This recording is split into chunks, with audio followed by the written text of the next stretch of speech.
We have Far Cry 5. Welcome back to day 3 of IGN Live at E3. Coming up in just a minute, we'll have Far Cry 5 on our stage with exclusive new gameplay. Then we'll take you inside the eye-melting Ni no Kuni 2 and the eye-gouging Wolfenstein, the new Colossus. Hey, that's both eyes. And be sure to tune in tomorrow because our coverage starts at 9 a.m. with Nintendo's E3 presentation. After that, we'll have the Sony show and E3 coverage and the rest of the day and a million other games and 100,000 other things. So let's take a look at this Far Cry stuff. Far Cry have been pushing games envelopes for years and years now, and this new one is going to melt our eyes. We've got Marty, we've got a whole bunch of people coming in all week long. So let's take a look at a behind-the-scenes clip.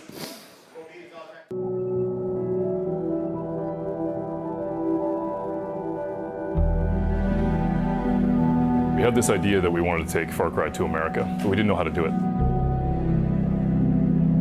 We were kicking around different ideas, and none of them really seemed to resonate. And when I think back to what we wanted to do with Far Cry 5, I think back to when I was a kid and sort of growing up in the 80s and feeling sort of the crushing weight of the things that were going on globally with the Soviet Union and America, and them locked in this titanic struggle. As a kid, you had this feeling like something bad could happen, and it just became a normal thing. And I remember thinking, you know, we're this close.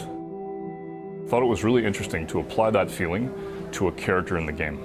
And that's what the father feels. He feels like, kind of looking out at the world, that something's off, that we are close to the edge. And if we were close to the edge, would we know what to do about it? Would we even know that we were on it? And so that's the creative of the game. It's not a sentence, it's not a structure, it's just a picture of somebody standing over the edge, right next to it, and the idea of we are here. And that's what he believes. And so his mandate is very, very simple. Save as many people as you can, whether they want to be saved or not.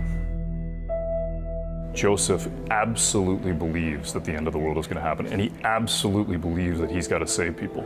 I think there was something really interesting there about this idea of this zealot, this person who believed that his belief was more important than anything that you thought, and that he was going to come and basically show you the truth of that. We met with cult experts, we talked to different people who had a real expertise in this, and we were asking, you know, is it believable? And they were talking about, you know, there's places in the United States where if you aren't with them, you don't eat. And so for us, it was completely valid and makes sense. We always want to be surprising. We want to always do something different. So I think that first iteration of the game going to America, there were ideas that were thrown out and we were like, nah, you can see that coming. It's not evocative. There's nothing that somebody couldn't just say, okay, yeah, I can see that's where they're going. What I remember is the feeling of Montana. It was really interesting, some of the stories we were hearing from that. We got on a plane and we went to Montana and fell in love with it and knew that it was right in the first 24 hours, just from the people that we met, just from the experiences we had. And you're like, wow, this is a petri dish for us. This is great. You're meeting all these different people. And I think we just want to be able to share that. We had some crazy experiences. We had some tense experiences. We met really honest people who could be great characters. And then what we want to do is make sure that we make it our Montana. So we built Montana, but we made our own county, Hope County. So you can't go on a map and find Hope, Montana. We build it, we build our world, and we build that little bit of the creative that's just a little bit bent. And so we just want to be conscious that we make it feel real, but remind us a little bit about some of the experiences that we've had in the real world. I think when we think about the game, we really wanted to make 3 key systems that work and feed the anecdote factory. And I think that the things for us is that it was guns for hire, fangs for hire, and friends for hire, right? And when you think about guns for hire, we want you to be able to meet people. And if they have a special ability, or even if they're a regular person, you go out and meet them and you can solicit their help and basically bring them into your group and take them off and be able to fight the cult. Let's go. What's important about that is that when you meet them for the first time, they may not be a hero. They may not be somebody who's proficient at stuff. But after a while, just like you're growing, they need to be able to grow. So we want to be able to give you that so you can kind of build this group and go and fight. At the same time, we want Fangs for Hire. So we're going to give you Boomer. It's called Fangs for Hire with an S. So there's more than just Boomer. And we want to be able to make it so that you can have a pet, and you could take that pet. And what we learned in Primal was people really responded to the idea of being able to take this animal with you. So when you can take Boomer out and you can basically start to tag people, or just go off into the world and hunt with Boomer and have a great time, that's an experience we want. And then with co-op and Friends for Hire, we want to be able to bring that in and make it so that you can have somebody that you want to be able to play with go out and experience the whole game with you. So if you think about Guns for Hire, Fangs for Hire, Friends for Hire, we want that whole system to kind of talk to each other and make it all work as one unit. think we wanted to be able to make something different this time. We wanted to be able to make it so that you'd walk out into the world and you wouldn't know exactly where you're going or what you're supposed to do, and that you got to meet people and you've got to hear about what's going on in the world, and that those people or different places that you meet give you hints about different places you can go.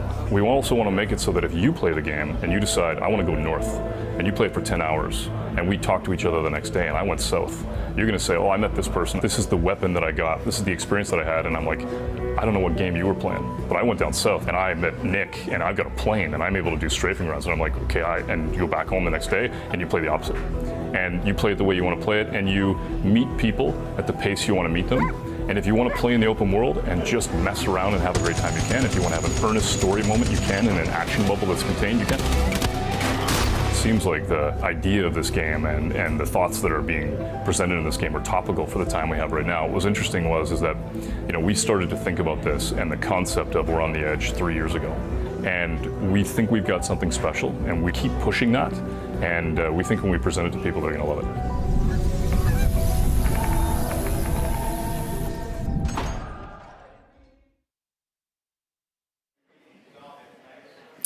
All right, Marty's here with me because we've got more exclusive new gameplay of Far Cry 5, and here to walk us through it is executive producer and creative director Dan Hay. Dan, thank you so much for joining us today. Marty, good to see you again. It's crazy how quickly Dan got from Montreal to here in Los Angeles. The power of video magic.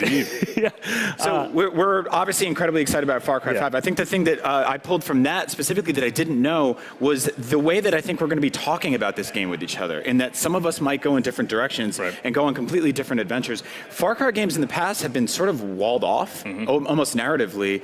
What brought you to the decision to just make this completely open? Honestly, I think it came back to the anecdote factory, right? When you think about how you played Far Cry 3 or 4 or Primal, you'd kind of go out and you'd find an outpost.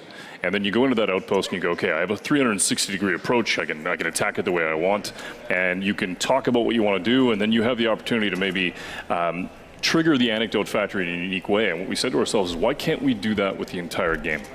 Why can't we take that so that the story isn't linear? Why can't we make it so that, yes, you're going to have a moment with the father at the very beginning, and then you find yourself wandering throughout the world, go in any direction, meet any character, and then start to be able to build up the resistance on your own. So you take that idea of the outpost that we had originally, and you just grow it across the entirety of the game. That's what we want. Yes, we see here even this isn't an outpost. This is a small city, a small little stretch of buildings, of businesses, of people. But obviously, it's been overtaken. But then at the beginning of this demo, we had 3 different options. So explain to us how that sort of unfolded. Well, what we wanted to do is build a community. So what you got here is a small town. This is Falls End, and the options that we wanted to be able to give you is: do you want to go in and do it stealth, right? Do you want to grab Boomer and go in and basically tag everybody? And we had a great experience in Montana where we were actually hunting with somebody, and they showed us their dog, and the guy turns to us and says, always trust your dog. And that thing made us think, okay, we need to put a dog in the game. Boomer's perfect, but look, he's basically your companion. He goes around. If you want to be able to tag somebody, he can do that. But if you also want to kick things off and you want to send Boomer in to take a weapon and bring it back to you, you can do that. So it's about how you choose. On the other hand, you could, if you want to, take Grace. And in that case, she's fantastic. You get her up into a tower, or you put her on top of a building, and she's got your back. So you're able to sort of push your way through Falls End and take it out, and she's hitting people one at a time and sniping them out.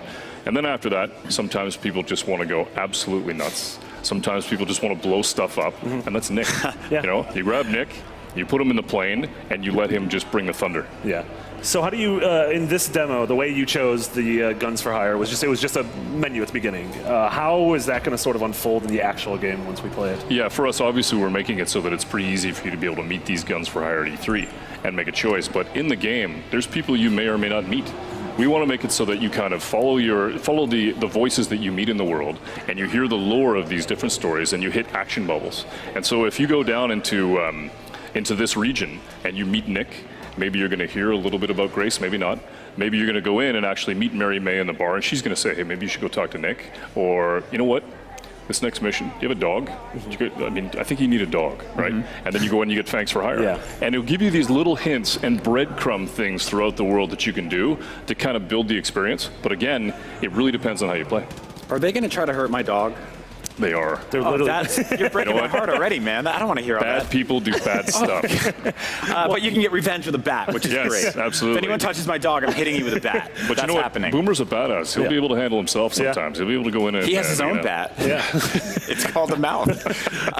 Yeah, I was going to say, so one of the sort of tenets to me of Far Cry games, and I played all of them, I'm addicted to them, I love them, is that they're exotic. And I guess everything that is exotic is also familiar to somebody else. But this doesn't feel like it's, it's not completely over the top. You're not in the jungle, you're not in the Himalayas. Right. You're here in America. And I've noticed that there was a sort of, not really a backlash, but there was a vocal minority of people who said, having this sort of game set in America feels un-American. I mean, to me, I don't see it that way because you're fighting what I would perceive to be a horrible group of people. How do you respond to that? Well, I think when we built this, we talked about what do we want to do. We knew that we wanted to take the brand to the States. How do we want to do it? We want to do it in a credible way. And so we built an enemy. We looked at the idea of building our own Montana, and we built Hope, so that it was our own space. And then we started to talk about this idea of this father who believed that he had to save people. And even if they didn't want to save, even if they didn't believe him, and he didn't believe, basically saying that he was going to go in and take these people and bring them back. And people were like, look, I don't trust this guy. I'm not sure what this guy wants. But he says, souls don't harvest themselves. Yeah. He's got to do that. So I think when we built this space, what we really wanted you to do was to be able to go out into Montana, into Hope County, and meet regular people, regular Americans who don't want to be pushed around. And when we were in Montana, we actually met people who we really got the sense of they wanted to be left alone. Didn't trust us. It took a while for us to get them to talk to us. And it was really interesting to meet these stoic folks who were really self-reliant. And so as you work through the world of Hope County, you're going to meet people like that. You're going to meet people that don't want to be pushed around by the cult. They don't want to be told what to do. They don't want to be taken. They don't trust the father, and they're going to push back. Sure. So that's the people that you're going to be building with and building this resistance with. You're going to be meeting regular people. I think one of the most interesting things I saw in this demo is after you liberate the town, it sort of returns to some semblance of normality. Yes. People start patching up the holes in their homes. Businesses start reopening. The bar is there. You can see Pastor Jerome on the steps of the church. How does that sort of factor into the actual mechanical gameplay? Well, what we wanted was the idea that there were communities that basically the cult had gone in and really pushed on, and that these communities were under the thumb of the cult. And then when you go into the world and you actually go in and rescue the community, they know you. They're thankful, and they're like, look, how can we help? What can we do to help build this resistance? And so what happens is that in Falls End, when you liberate it, basically now there's a whole bunch of different little locations that are available and different characters that you can meet. And they're going to say, hey, listen, I heard about Nick, or I heard about this other character, or listen, I'm hearing over the radio that there's something happening in the north, and this is what I know. Why don't you go up there and take a look? And you can. Yeah, whereas, Far Cry games in the past, especially since 3, which I felt like sort of reshaped what came before it, very much had a similar loop of, you would find a tower, you'd climb the tower, and then the tower would give you all the nodes of interest around you. That doesn't exist here. Correct. So how am I going to find things to hunt, points of interest, things to do? Honestly, that's where we wanted to make it really believable. I think if this story happened to any one of us, we wouldn't know anybody, and we'd have to go out and try and meet people. We'd have to, you have that first moment where you'd knock on a door and you'd go in, and that moment that was nobody trusts anybody, and are you safe? Are you with the cult? I'm not sure. We wanted that feeling for the player, so you've got to go out and work for it. You got to go out and meet people and build that resistance and get them to trust you, and then basically the world opens up based off of what you do. I think one of the other sort of tenets of Far Cry games, and we talked a little bit about hunting there, is that there are vicious wild animals sort of populating the map. But Montana, you're not going to get lions. I mean, unless there's a crazy cultist with a zoo. There's probably mountain lions, right? But you are going to get some other sort of wolves. Can we talk about? Let's go through just a list of at least what you can reveal. Some of the most insane and dangerous animals in this game. Well, without giving away too much, what I can tell you is that I was playing the game the other day, and I was playing with Boomer, and I'm running around, and all of a sudden this bear attacks us. Right out of nowhere, this huge bear attacks us, and I'm freaking out, and all of a sudden Boomer basically barks at it and scares the crap out of it, and then the bear takes off through hayfields, and now we're hunting bears with Boomer. So what's really cool is that if you're out in the world and you have an animal like Boomer, it changes the balance, right? Just like you would if you had a dog. He's brazen, he's tough. If a bear shows up, if a wolf shows up, if another type of animal that I can't talk about shows up, he's going to be able to hold his own. And it's super cool to see him spin plates while you're doing other stuff.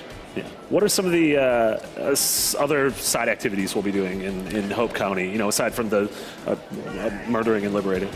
I think that the thing that we're really enjoying watching people do is obviously hunting's a big part of the brand, right? But we're also putting in fishing.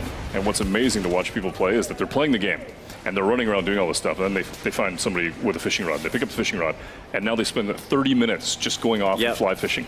And now you're having competitions where, who caught what did you catch, how big was it, and bragging rights. And so there was a really great moment for us in Montana where we were fishing with somebody and the guy says, look, not every problem can be solved with a bullet. Yeah. It's just fishing, right? And you're like, okay. And so it's great. We built that into the game where you can go out into the world and meet somebody and fish and just chill. That's good to know. The next time I see a bunch of cultists beating up a bunch of people, I'm going to go catch some big mouth bass. There you go. I think that's it. Settle the whole situation. No, exactly. No, I think it's awesome that you do have that option, right? Because this is the kind of world you do want to get lost in. Right. And I think that being able to sort of say okay, I got chased by a bear today. I had to fight a bunch of cult members. I'm going to go catch a fish. I'm going to chill out. The world can't be all one flavor. Yeah. Our world isn't like that, right? Sometimes you just want to get into a plane and fly around and look at how beautiful the world is, or get into a cool car and just listen to the tunes and go driving. See, we saw Nick Ryer, obviously in that past mission. He was our guns for hire. We sent him in to sort of, do an initial carpet bomb run and then provide some support. Can we get into his plane? Because aerial sort of traversal and combat has existed-ish in Far Cry. We had a hang glider, we had a gyrocopter, but we haven't had a traditional just a plane. No, for sure. That's exactly what we wanted. We wanted you to meet Nick and know that he's got this plane and that he's kind of fitted it and that you basically can get up there and you can have dogfights. But while you're up there, this is the key thing about the game for us, is to make sure that it's organic, that it pushes back. So you may go help Nick, you may go liberate Falls End, you may start to push against the cult in that space, but then they're going to start to push back. As you build that resistance, maybe they're going to send out the Chosen and you'll end up having a dogfight. Cool. There you go. Well, Dan, thank you so much. When can people play this game? When can I play this game? Yeah, February 27th. But right now at E3, if you're here, you can actually come down to the floor and try it yourself. Excellent. Awesome. That's so good to hear. Marty, thank you for joining us. Dan, thanks for coming. Yesterday's coverage started off with a bang, and thanks to the Microsoft press conference, here's what the fans had to say about the reveal of the Xbox One X and those exclusives.